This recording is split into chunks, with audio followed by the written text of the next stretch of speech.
আজকের ভিডিওতে দেখাবো জাপানের রিক্সা দেখতে কেমন, আসাকুসায় অবস্থিত সবচাইতে পুরাতন মন্দিরগুলো, সাথে দেখাবো স্ট্যাচু অফ লিবার্টি, লাইন ছাড়া ট্রেন এবং দ্য ওভেন আমেরিকান বুফের মজার মজার সব খাবার।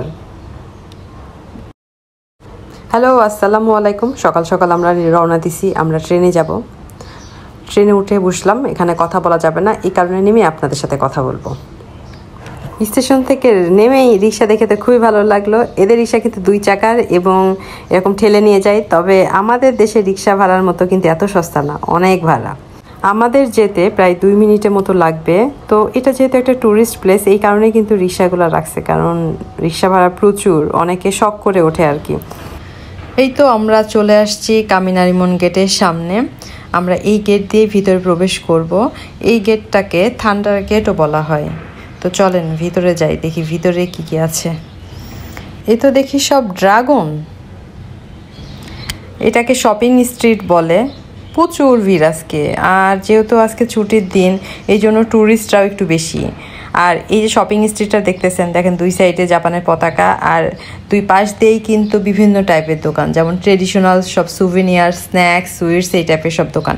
তো আমরা এখন কিছু দোকানগুলো ঘুরে ঘুরে দেখব এবং আপনাদের সাথে শেয়ার করব। আমাদের সবাইকে লাইন ধরে ধরে ধীরে ধীরে আসতে হচ্ছে, কারণ প্রচুর মানুষ। তো আমরা কিছু কিছু দোকান দেখতেছিলাম, আর এই যে জাপানের সব ট্রেডিশনাল ড্রেস, কিমোনো। তবে আসাকুসাতে এসে খুব ভালো লাগলো যে অনেক ট্যুরিস্টরা কিমোনো পরে পরে ঘুরতেছে। তো এই চাবিরিংটাও খুব ভালো লাগছে, পুরা জাপানিজ ম্যাপ। তো এটা আমি একটা নিছি আর কি, আমার খুবই ভালো লাগছে এটা। তো এখন আমরা এই স্ট্রিট ধরে এখনও হাঁটতেছি, দেখেন কি পরিমাণ সব মানুষ। এখানে জাপানের সব কালচারাল পেইন্টিং গুলো আছে, দেখতে খুব ভালো লাগতেছিল। সব মানে আগের যুগে জাপানিজরা কেমন ভাবে জীবনযাপন করতো, সেইগুলারই সব পেইন্টিং গুলো আছে। তা দেখতে ভালো লাগতেছিল, দেখেন যুদ্ধ করতো অনেক। এখন যে টেম্পলের সামনে দাঁড়ায় আছি, এটাকে আসাকুসার ওল্ড বুদ্ধিস্ট টেম্পল বলে, যেটা সেনসোজি নামে পরিচিত। অনেকে আবার এটাকে আসাকুসা ক্যানন টেম্পলও বলে। তো এখানে প্রচুর টুরিস্ট, আমরা সবার মাঝেই এখন ধীরে ধীরে হাঁটবো এবং ভিতরে যেয়ে দেখবো আসলে ভিতরে কি কি আছে। তো এই তো সিঁড়িতে উঠতেছি। এত মানুষজনের ভিড়ে হয়তো বা বেশি দূর যেতে পারবো না, মানে বাইরে থেকে যতটুকু দেখানো যায় আর কি, আপনাদের আপনাদের দেখানোর উদ্দেশ্যে আর কি যাওয়া।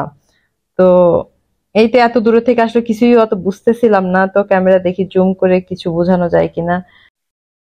আমি যা দেখলাম আপনাদের সেটুকুই দেখানোর চেষ্টা করলাম। এই তো দেখেন, এখন বের হয়ে যাব কারণ প্রচুর ভিড়। তো বের হয়ে দেখি এরা কিসের যেন একটা ধোঁয়া নিচ্ছে, তো এটা ধোঁয়া নিয়ে নাকি নিজেদের পবিত্র করতেছে আর কি। তো আমি দেখার চেষ্টা করলাম আসলে কিসের ধোঁয়া। ঠিক পাশেই দেখি আবার সবাই পানি দিয়ে মুখ ধুচ্ছে, অনেকে খাচ্ছে। এই পানিটাকে তারা পবিত্র পানি বলতেছে। তো এই যে ড্রাগনের মুখ থেকে দেখি পানি বের হচ্ছে, চারিদিকে অনেক ড্রাগন রাখছে, ড্রাগনের মুখ থেকে পানি বের হচ্ছে এবং সেই পানি তারা অনেকে মুখ ধুচ্ছে, খাচ্ছে।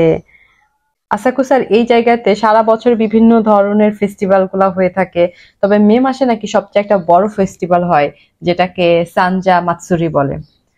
আসাকুসা থেকে আমরা যাব ওদাইবা। তো আমরা এখন বের হয়ে যাচ্ছি। আমরা যাব ফার্স্টে টোকিও ক্রুজে, আর টোকিও ক্রুজেই আমরা ওদাইবা যাব।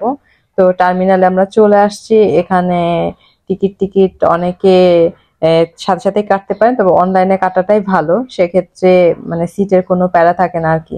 তো এখানে বিভিন্ন ম্যাপ ছিল, আমরা ম্যাপটা দেখে নিলাম, আর বিভিন্ন টাইপের ক্রুজ ছিল। এই নদীটাকে সুমিদা রিভার বলে। ঠিক অপোজিট সাইডে যে বিল্ডিং গুলা দেখতে পাচ্ছেন, তার একটা হচ্ছে স্কাইট্রি টাওয়ার, আর পাশে যেটা আছে সেটা হলো আসাহি বিয়ার হল বলে। এই বিল্ডিংটা বিয়ারের গ্লাসের শেপে করা, এবং এটা কিন্তু একটা নিকনেম আছে, দ্য গোল্ডেন টার্ট। যাই হোক, আমাদের ক্রুজটা চলে আসছে, আমরা এখন ক্রুজে উঠবো এবং চলেন ভিতরে আপনাদেরটা দেখাই। তো আমরা দোতলায় উঠতেছি এবং অনেক তাড়াতাড়ি উঠতেছি, কারণ অনেক মানুষজন, তো সিট ধরার একটা বিষয় থাকে। তো আলহামদুলিল্লাহ আমরা খুব সুন্দর সিট পাইছি, সবাই জানালার ধারেই বসছি। তো দেখেন এখন অনেক ফাঁকা আছে, তো সবাই উঠবে আর কি। আমরা ফার্স্টের দিকে ছিলাম, তো এই জন্য তাড়াতাড়ি চলে আসছি। তো এই তো এখন নদী দেখতে দেখতে যাব, আর ব্রিজের নিচ দিয়ে যাচ্ছি। সুন্দর, দুই সাইডে দেখা যাচ্ছে টোকিও সিটি। দেখতে দেখতে আমরা আজকে চলে যাব, পুরা টোকিও শহরটা আপনাদের সাথে শেয়ার করতে পারবো। এবং এত সুন্দর একটা জার্নি, দুই সাইড দিয়ে প্রচুর বাতাস আসতেছে, আর দুই সাইড দিয়ে বিশাল বিশাল সব বিল্ডিং, দেখতে খুবই দারুণ লাগতেছে। আর যেটা দেখা যাচ্ছে যে ট্রেনে, গাড়িতে বা বাসে বসে দেখলে এই সৌন্দর্যটা উপভোগ করতে পারতাম না, যেটা এই ক্রুজে বসে দেখতে পাচ্ছি। আমার সাথে সাথে আপনারা উপভোগ করতে থাকেন এই সৌন্দর্য। উদয়বাজে আপনাদের সাথে কথা হবে ইনশাল্লাহ।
দূর থেকে যখন রেনবো ব্রিজটা দেখলাম তখনই ভেবে নিয়েছি যে উদয়বাতে চলে আসছি।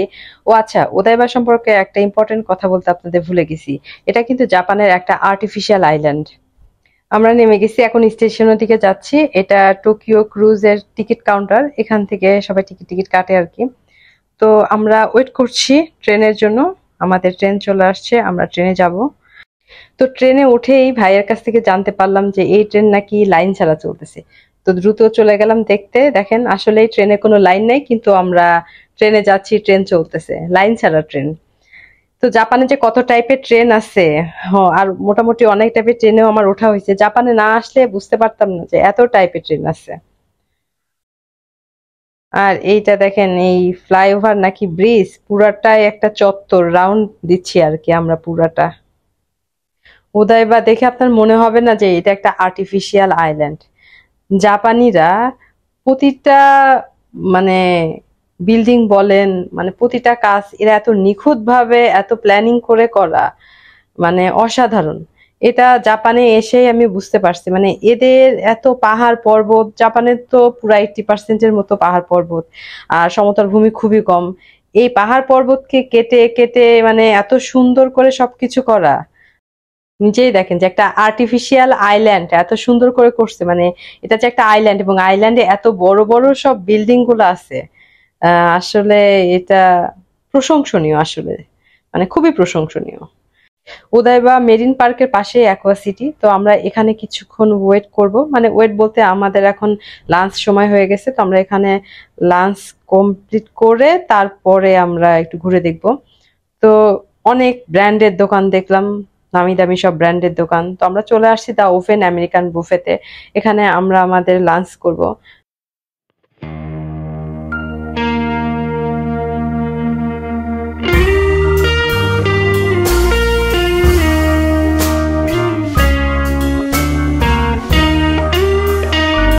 আমরা প্রচুর ক্ষুধার্ত, এই জন্য আমরা এসে একটু দেরি করি নাই। তো তাড়াহুড়া করে আমরা সব প্লেট নিয়ে রেডি হচ্ছি খাওয়ার জন্য। তো আমরা খাবার নিচ্ছি। এটা স্টিউইড চিকেন, টমেটো দিয়ে করা। তো খাবারটা দেখে আমার খুব ভালো লাগলো, মানে কালারটা অনেক সুন্দর, এই কারণে চিকেনটা নিলাম। তো যেহেতু আমরা অনেকে আছি, সব আইটেমই মোটামুটি আমরা টেস্ট করতে পারবো। কিন্তু একটা বিড়ম্বনা আছে, সেটা হচ্ছে হালাল হারামের বিড়ম্বনা। এই বিড়ম্বনায় দেশের বাইরে যে কোনো জিনিস আপনি ইচ্ছা করলেও খাইতে পারবেন না। এই যে এগুলো আপনার খাইতে হবে ফ্রেশ ফ্রেশ সবজি। তো আমরা ব্রোকলি, এটা মিষ্টি আলু, গাজর ছিল, এগুলা সবজি কিছুটা নিলাম। তবে আমেরিকান বুফের ওদের খাবারের মেনু গুলো আমার ভালো লাগছে, এবং বেশি ভালো লাগছে যে প্রতিটা খাবারের যে নাম লেখার নিচে লিখে রাখছে হালাল কি নল হালাল। এর কারণে বুঝতে খুব একটা অসুবিধা হয় নাই। যে কোনো খাবারই দেখা যাচ্ছে যে কোনটা আমি খেতে পারবো কি পারবো না সেভাবে নিতে পারছি আর কি। তো এই তো হলো খাবার নিচ্ছি একে একে সব খাবার। এই যে এভাবে লেখা থাকে, যেমন রোল, সুশি, হালাল। তো আমরা এটা নিতে পারবো। আর পিচ্চিরা তো অনেক সুশি পছন্দ করে, সুশি তো আইটেমে থাকতেই হবে। তো আমরা যেহেতু অনেকে আছি, এই জন্য অনেক টাইপের খাবারই নিব আর কি, যাতে সব খাবারই আমরা টেস্ট করতে পারি। তো আমরা দুই বোন এরকম ঘুরে ঘুরে দেখতেছি আর বিভিন্ন রকম খাবার নিচ্ছি। এটা হলো টেম্পুরা। এই টেম্পুরা নিয়ে আমার কিন্তু একটা ভিডিও আছে আমাদের চ্যানেলে। তো টেম্পুরাটা মোটামুটি সব রেস্টুরেন্টে পাওয়া যায়। আর সাথে এই যে গার্লিক ব্রেডটা নিছি।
এটাকে কর্ন টর্টিলা বলে। জাস্ট আমাদের দেশে যে আমরা পাঁপড়গুলা খাই ওই টাইপের, কিন্তু কর্নের আর কি। তো এখানে বিভিন্ন টাইপের সালাদ এবং যদি চিকেন আইটেম থাকে এগুলা দিয়ে খাই, তো খেতে কিন্তু দারুণ, কারণ মচমচে হয়। ভিতরে চিকেন বা বিফ নিতে পারেন, তার সাথে অনেক টাইপের সালাদ, খেতে অসাধারণ।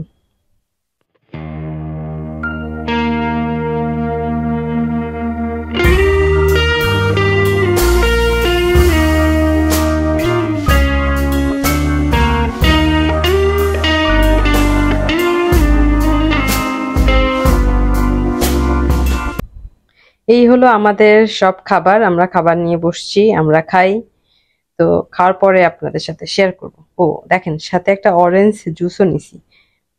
তো আমরা এখন খাবো, খাওয়ার পরে আসতেছি। খাওয়া শেষে আমি আরো কিছু আপনাদের স্যুপ দেখাবো, যে স্যুপ আইটেম গুলা একটাও টেস্ট করা হলো না, কারণ এখন আর পেটে জায়গা নাই। এমনিতেই বুফেতে গেলে আমার মাথা টাথা করি, মানে কোনটা রেখে কোনটা খাবো। তো ডেজার্ট তো খাইতেই হবে, এই জন্য চলে আসছি এখানে। তো আমরা কিছু কেক নিচ্ছি। কিছু কেক টাইপের ছিল, যেটা দেখে দেখে ভালো লাগছে এবং হালাল, সেটাই নিছি। তো আর এই চকলেটটা দেখে তো উফ, মানে এটা যখন একটা লোভনীয় ভাবে এই ডেকোরেশনটা আমার খুবই ভালো লাগছে। মানে গেট দিয়ে ঢুকতে আপনি হোয়াইট চকলেট এবং ডার্ক চকলেটের এটা দেখতে পাবেন। তো এটা দেখেই মানে যে কারোরই আমার মনে হয় লোভ লাগবে। তো দুইটাই আমরা টেস্ট করছি।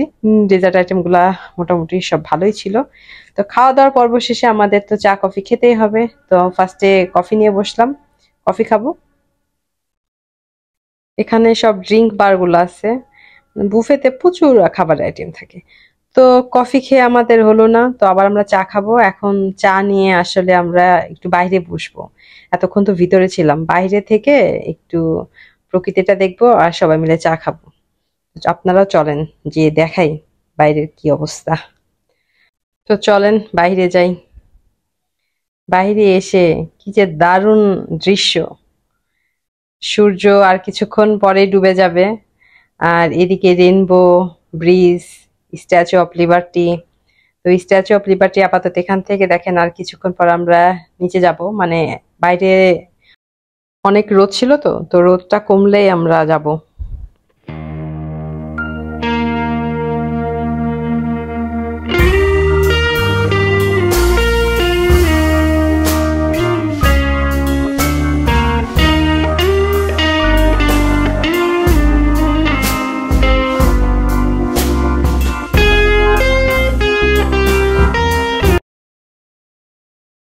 স্ট্যাচু অফ লিবার্টি দেখে আপনারা আবার ভাববেন না যে আমি এখন নিউ ইয়র্ক সিটিতে আছি।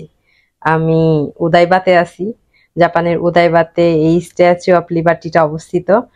তো নিউ ইয়র্কে যেটা সেটা আরো অনেক বড়।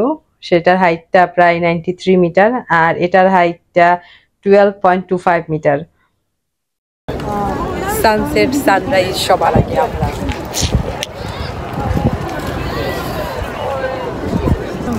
এখান থেকে এখন সানসেট খুবই সুন্দর দেখা যাবে। পেছনের ভিউটা দেখা যাবে অসাধারণ।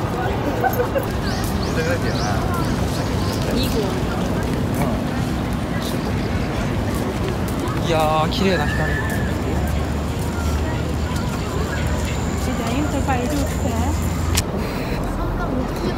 সুন্দর জায়গাটা, অসাধারণ।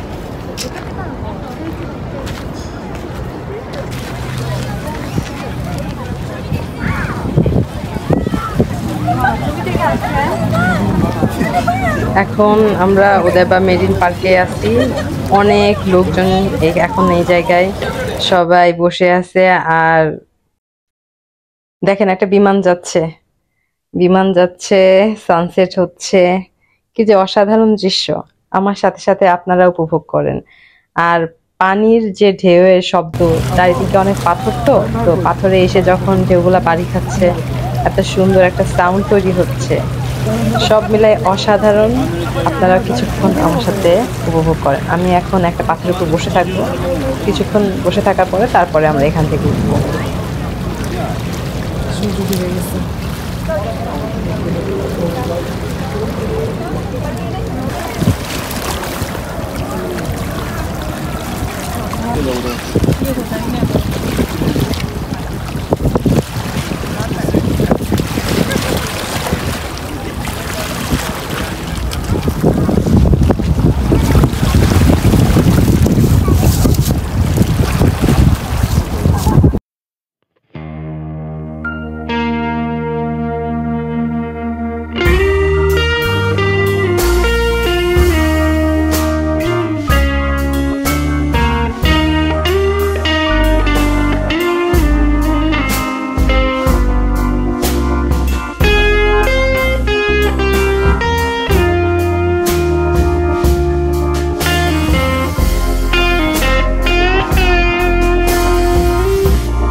কেমন উপভোগ করলেন আপনারা অবশ্যই কমেন্টসে জানাবেন।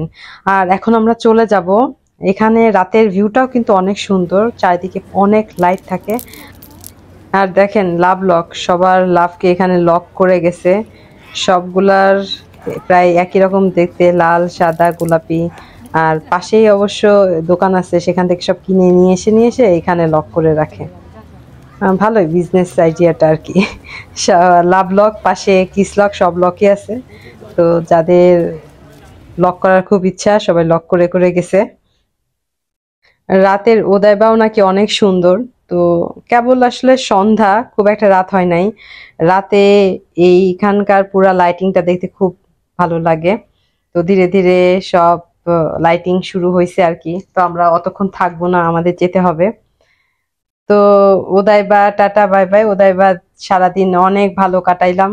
মানে দিনের সৌন্দর্য, রাতের সৌন্দর্য সবই কিছুটা হলেও দেখে যেতে পারছি আর কি। তো নেক্সট টাইম যদি কখনো আসা হয় জাপানে, আবার আসবো ইনশাল্লাহ। এখানে ভালো লাগছে জায়গাটা অনেক অনেক।